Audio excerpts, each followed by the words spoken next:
يا اخي تفوز تفوز والله خوش رقصة يا اخي دوس دوس عندي خوش فصلة يا اخي تفوز تفوز والله خوش رقصة. એ ભાઈ ધુરંધરનો ક્રેઝ ચાલે છે વાલા અત્યારે, તો આ ધુરંધરના ક્રેઝમાં આપણે તો બાયોલોજીના ધુરંધર બનવાનું છે વાલા.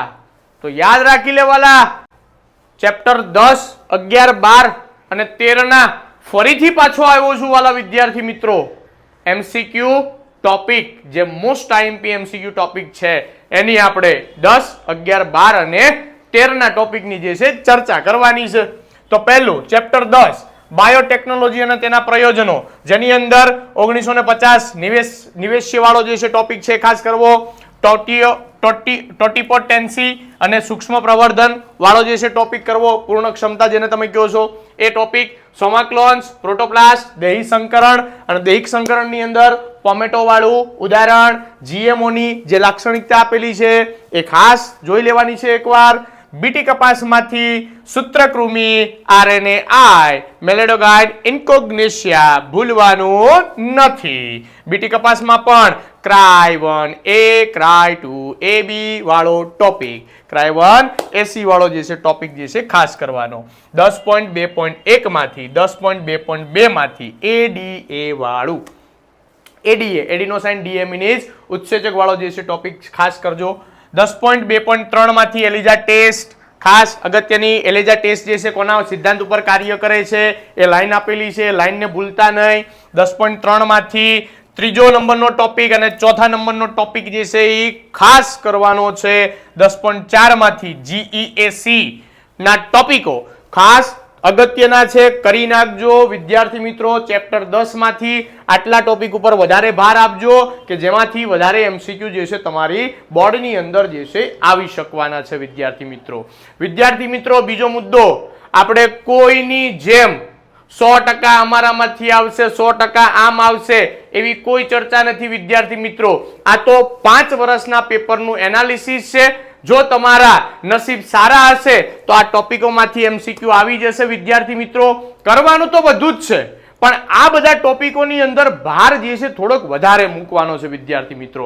આપણે કોઈ જે છે જ્ઞાની નથી બોર્ડનું પેપર કેવું આવવાનું છે, પેપર ફૂટી ગયું, પેપર લિંક થઈ ગયું એવું કઈ આપણે કોઈ જરૂર જ નથી અત્યારે. અત્યારે એ બધામાં પડતા જ નહીં વિદ્યાર્થી મિત્રો.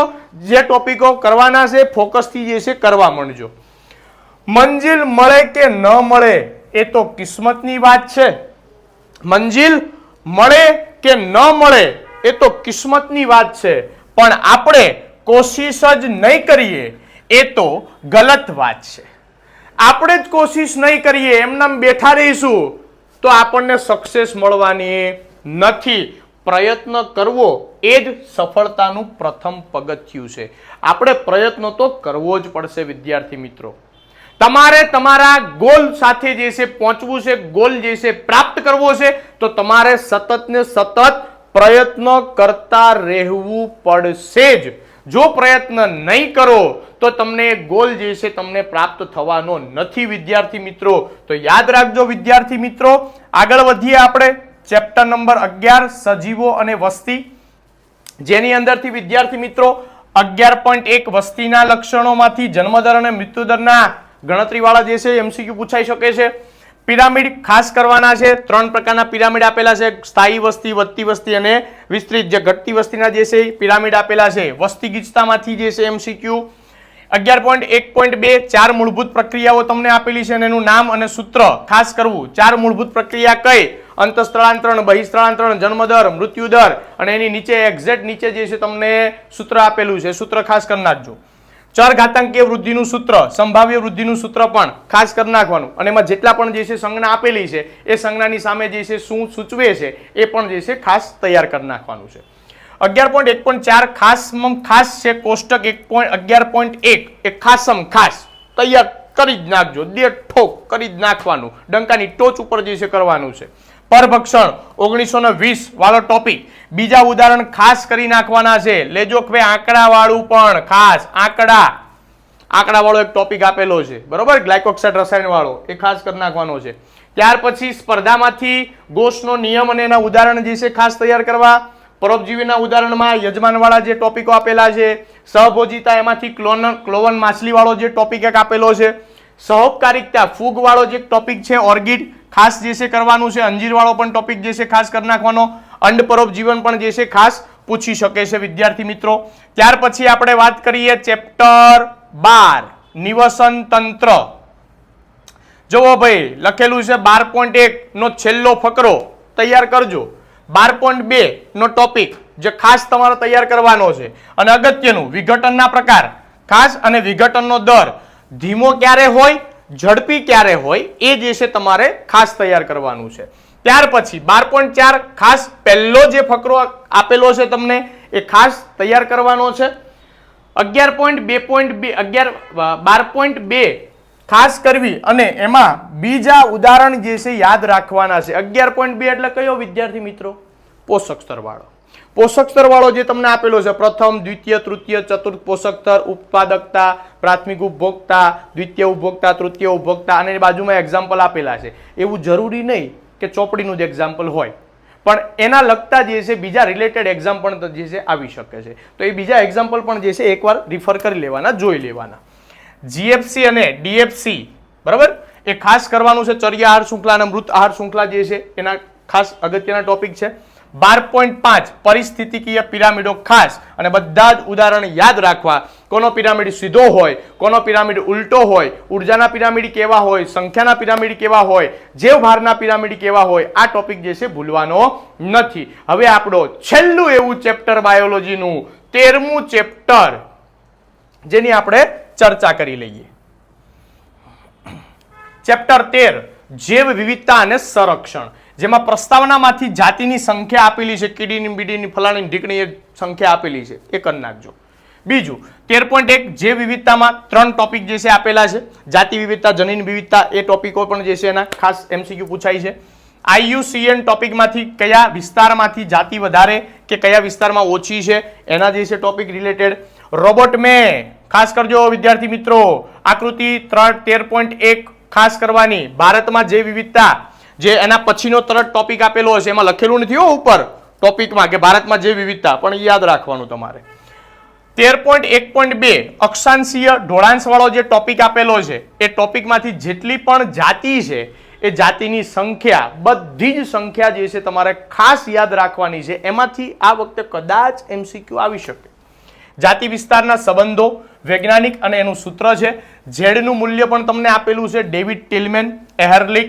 IUCN 2004 દસ્તાવેજના પુરાવા જે છે તમને આપેલા છે. આ ખાસ કરવાનું છે. ત્યારબાદ વન હમ્બોલ્ટ પણ ભૂલતા નહીં, વન હમ્બોલ્ટ પણ જે છે કરી નાખવાનો. લુપ્ત જાતિઓ પેજ નંબર 222 પહેલો ફકરો આપેલો હશે. જે વિવિધતાના નુકસાનીના કારણો બધા જ કરવા. જેટલા પણ નુકસાનીના કારણો આપેલા છે એ બધા જે છે તૈયાર કરી નાખવાના. સ્વસ્થાન સંરક્ષણ અને નવસ્થાન સંરક્ષણ એ પણ ખાસ તૈયાર જે છે કરવું પડશે MCQ ના ટોપિક માટે.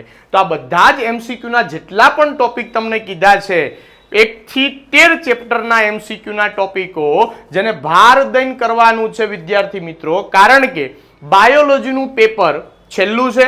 16 માર્ચે તમારું પેપર છે. જેને સંસ્કૃત હશે એ સંસ્કૃતનું પેપર કદાચ પૂરું થાય પછી પણ જે છે 4 દિવસ જેવા મળે છે.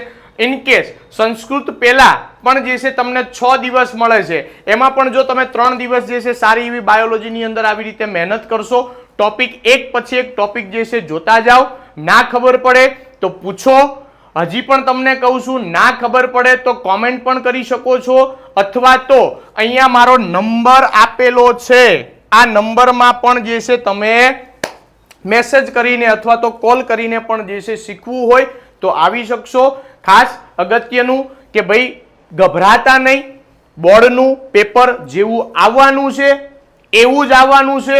અત્યારથી કોઈ જ ગભરાવાની જરૂર નથી. તમારે મહેનત કરતા રહ્યો બસ. બીજું આમ થઈ જશે તેમ થઈ જશે 100% જે છે આમાંથી પૂછાવાનું, પહેલામાંથી પૂછાવાનું, એમાં ક્યાંય પડતા જ નહીં ભાઈ. હા, એનાલિસિસ કરો. તમારી જાતે પણ તમે એનાલિસિસ કરી શકો છો. તો એનાલિસિસ કરીને જે છે એ તમે આ બધા જ ટોપિકો જે છે તૈયાર કરો વિદ્યાર્થી મિત્રો. Thank you so much. બીજી વખત કહું છું વિદ્યાર્થી મિત્રો, તમને ક્યાંય પણ ફિઝિક્સ, કેમેસ્ટ્રી, બાયોલોજી, ઇવન મેથ્સની અંદર કંઈ પણ તકલીફ હોય તો અમારી ટીમ સાયન્સ બીટ તમારી સાથે છે વિદ્યાર્થી મિત્રો. જ્યારે પણ જરૂર હોય ત્યારે એની ટાઈમ કાં તમે સ્કૂલ પર આવી શકો છો, સત્યમ વિદ્યાલય નરોડા આદિશ્વર કેનાલની બાજુમાં જ છે એસએનએમઈ કેમ્પસ, ત્યાં પણ આવી શકો છો, અથવા પર્સનલી પણ મેસેજ કરીને જે છે શીખી શકો છો વિદ્યાર્થી મિત્રો. તો બેસ્ટ ઓફ લક, સારું એવું પરિણામ લાવો અને તમારા મમ્મી પપ્પાનું, તમારા શિક્ષકનું સારું એવું ગર્વ ફીલ થાય એવું જે છે રિઝલ્ટ લાવીને બતાવી દો. અને જે તમને એવું કહેતા હતા કે આનાથી નહીં થાય એને અત્યારે દાઢમાં રાખજો. જ્યારે રિઝલ્ટ આવે ને ત્યારે એને જે છે આપણે બતાવવાનું છે વિદ્યાર્થી મિત્રો. તો જય હિન્દ, જય Bharat, thank you so much.